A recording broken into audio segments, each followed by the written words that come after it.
Buju, ni Lindsey Indigenous Kaz Jaganashi Mang, Kazagazquajimakag Indunjiba, Dashwalker Inda. Welcome everybody. My name is Lindsey McMurrin. I'm a citizen of the Leech Lake Nation, and I live in the Walker area. I am the Director of Prevention Initiatives and Tribal Projects with Minnesota Communities Caring for Children.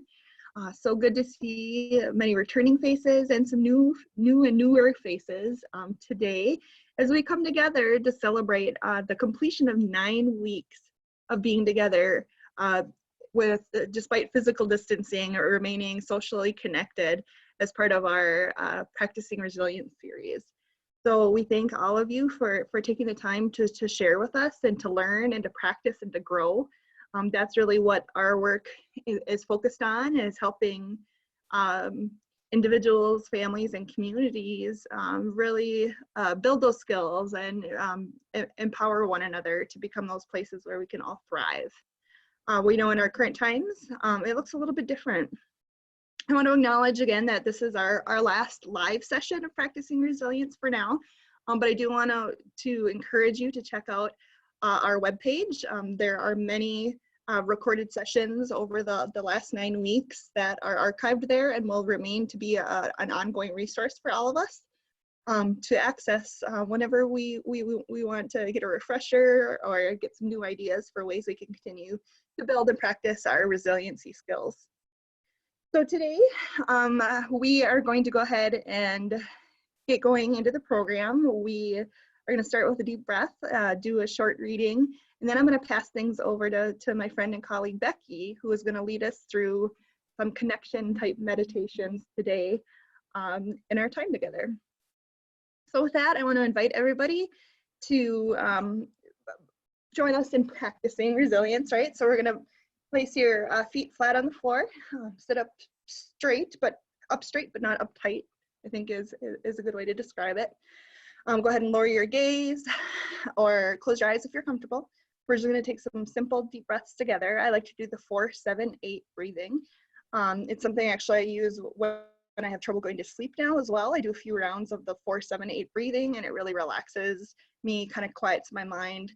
So it's a good thing for all of us just to keep in mind and to have as a handy tool in our tool belt as we go forward. So 4-7-8 breathing means that we take an inhale for the count of 4, a slow inhale. We hold to the count of 7, and then we exhale to the count of 8.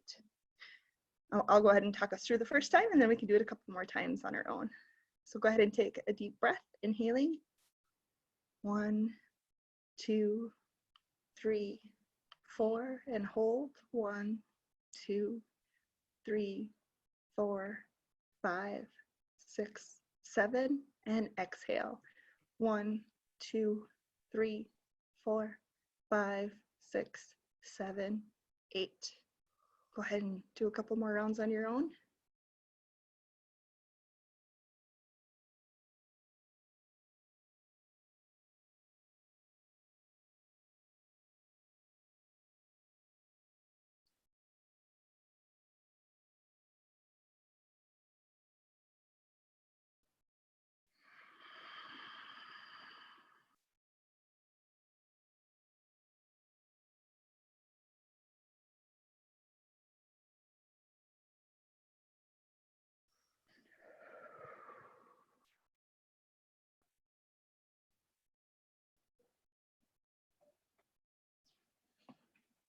Now go ahead and invite us to come back together. And I did find a short reading today. I feel like there's been a lot of talk kind of in wider society about returning to normal. And I want to invite us to maybe think about that in a little bit of a different way.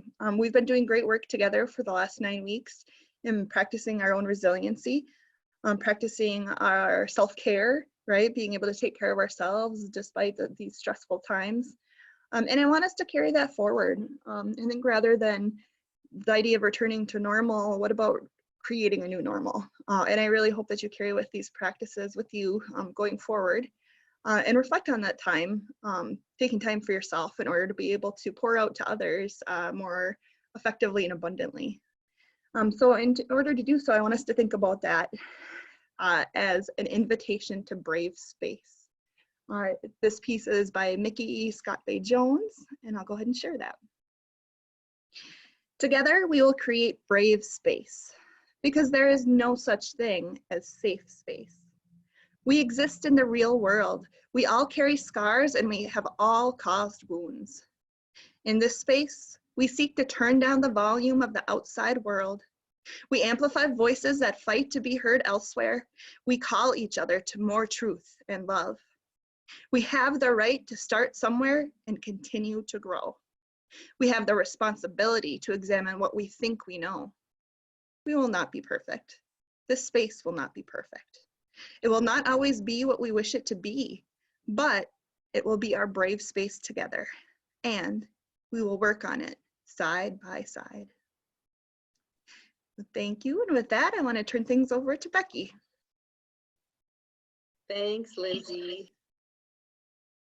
All right, well, thank you all. I just popped into the chat a link to what I'm sort of drawing on today, and you'll see in my shared screen, I have an image.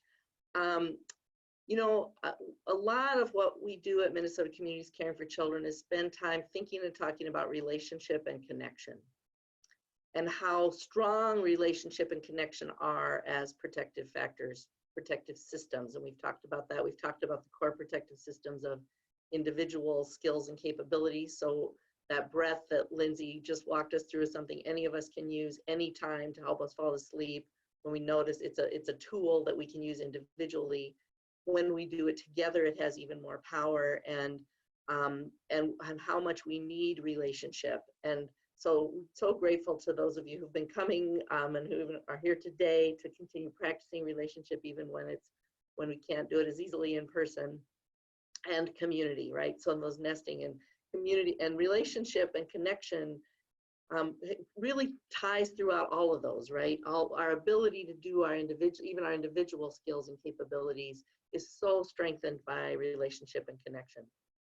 So I wanted to focus on that today. And so I attended a webinar recently that I shared you guys the link to, and it had this image that I'm sharing. And oh, maybe the image share, there we go. Might have disappeared for a second. But I also thought this image sort of captures a lot of what we've done over the last 9 weeks as well. We've practiced gratitude. We've looked at gratitude practice. We've also acknowledged pain, acknowledged knowing our pain. And many of the practices have embraced that piece of facing our pain.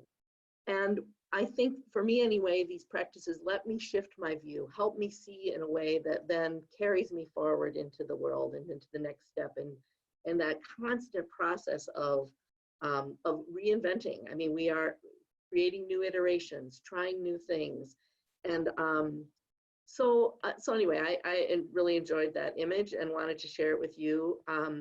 And then I'm also gonna, I'm gonna stop sharing my screen because I've had it up there for a little while, and it's also in the link that I shared, and I want us all to be able to see each other too.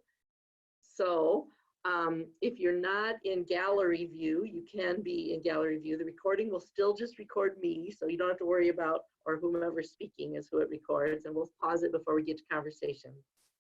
So one of the things I've been thinking about in terms of connection is that even when we're not aware of it, we are connected. We are connected to one another, and we are connected to the planet. And so the meditation that I'd like to lead us through today is on, turning our attention to those connections that are always there. So that, and knowing that even, I mean, I know for me, one of the hardest feelings is disconnection and loneliness. Right? Separation is a very painful feeling. And so when I can be aware of separation, note back to that image that the pain I'm feeling is linked to, in some ways, often linked to gratitude, into the how wonderful connection is, right? So tapping into that, and then honoring the pain in a way that I can then see and remember that even when I'm feeling disconnected, I am connected. So the meditation that I want to share with you actually also came from that webinar, and I'm going to start with 4 elements practice meditation. And we're going to think about earth, wind, fire, and water, and then move to our connections with one another. So I invite you to, again, find a strong posture, a comfortable, grounded posture for yourself. And maybe you just bring your attention to your breath for a moment. You can close your eyes if you wish, have them gently focused a little bit in front of you if you wish. And just notice how your breath is right now, and just let it be whatever it is. You don't have to change it into anything. Just let your attention rest on your breath for a moment.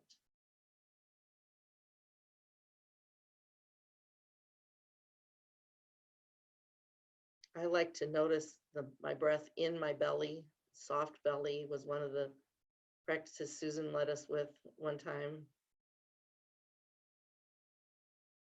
Let it be relaxed. And just sort of resting in your breath.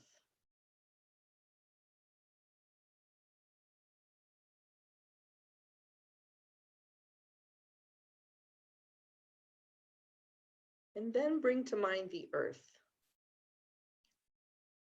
Notice the sensation of the earth below you. The sensation of how gravity holds us to the earth. Simply turning our attention to what is.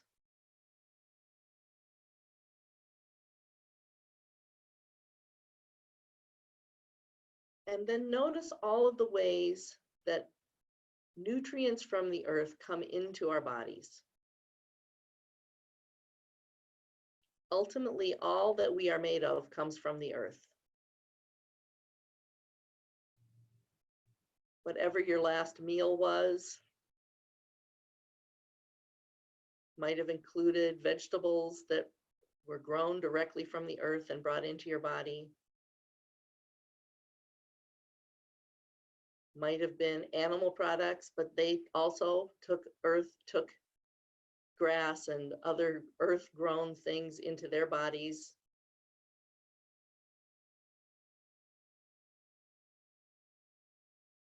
And our waste returns to the earth. We are in a continual cycle of the earth. The earth, we are made of earth.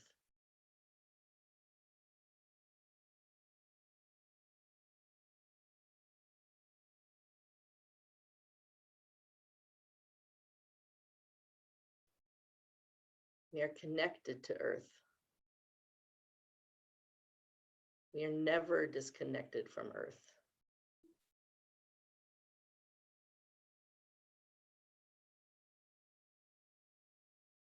We take in visual images from the world around us as well.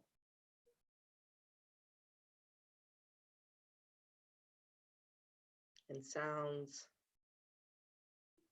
which impact our thinking as well as our bodies.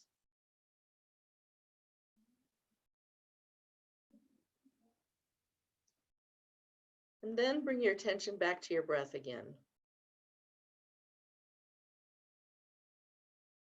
Noticing how you're always breathing in and out air. Another element, the second element. Earth, wind and air. And again, nutrients from the air are flowing into our lungs. Again, Susan led us once in the meditation that we paid attention to what we're bringing in from the air that goes from our lungs into our heart and then is circulated throughout our body. And then we breathe back out into the air.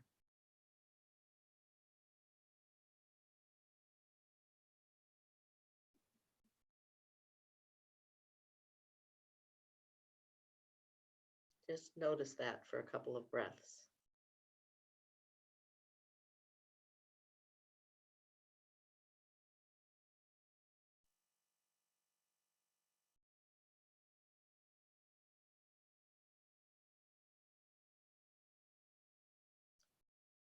And then fire.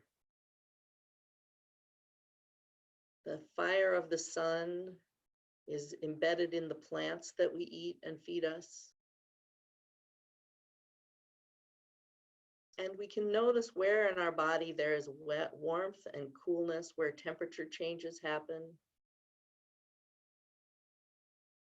where our body burns fuel to warm us.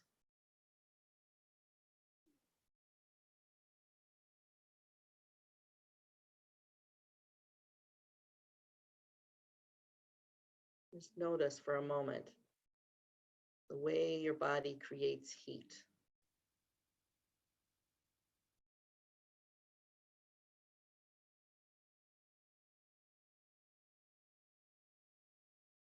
And finally, we turn to water.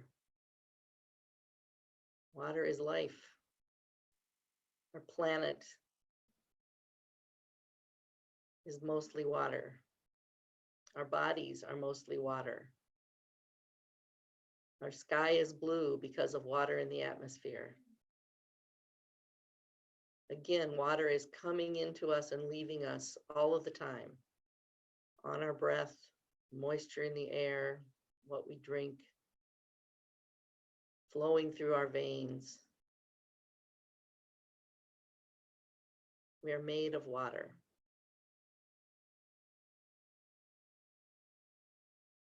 Always interconnected with all of these elements of Earth and the planet that we're in, that we're on.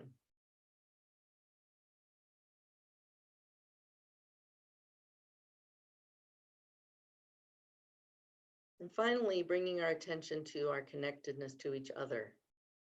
Certainly, we are connected through all of these elements that we are continually exchanging with the Earth, with the environment around us. And everything we eat, everything we drink is brought to us through the abundance and generosity of the Earth and other people. Very few of us grow and harvest and prepare all of our own food. That happens in community, in connection. And even if we were doing that, we are continually influencing one another's thoughts and ideas, the stories we tell ourselves about how the world works. We are meaning-making people. And we influence each one another continually in that way as well.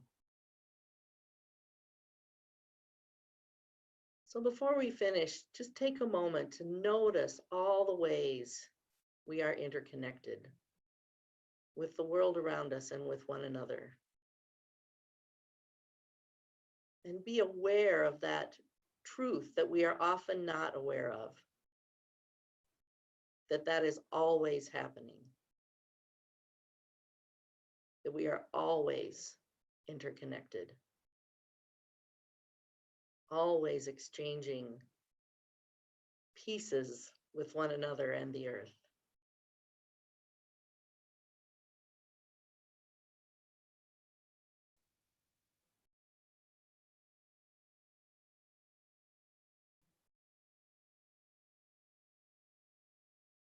And allow yourself a couple more breaths to sit with this.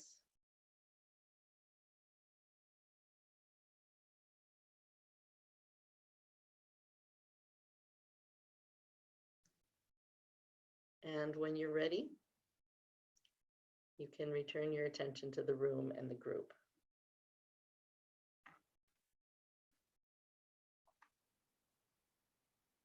I noticed we had a couple of people just join us. We will pop into the chat again, the links to where all these practices are recorded. Today is our last day of doing this live in person, but the practices are available and we hope you'll continue. And I'll turn it over to Lindsey in a second and she can facilitate our closing conversation. Thanks, Becky. Kind of in recognition of this being the jumping off point, right, of now continuing these practices on our own, while still remaining connected and supported. We just kind of thought it might be a nice opportunity for us to all talk together in a group, just reflecting on what this experience has been for you. I know there's some folks who are new. That's great. Please feel free to have your voice heard too. Maybe how you heard of this, what drew you to it. But we just really like to hear from everyone in the room, in this space, about what the experience has been like. So I'll just leave it at that. If you feel moved to share, please feel free to do so.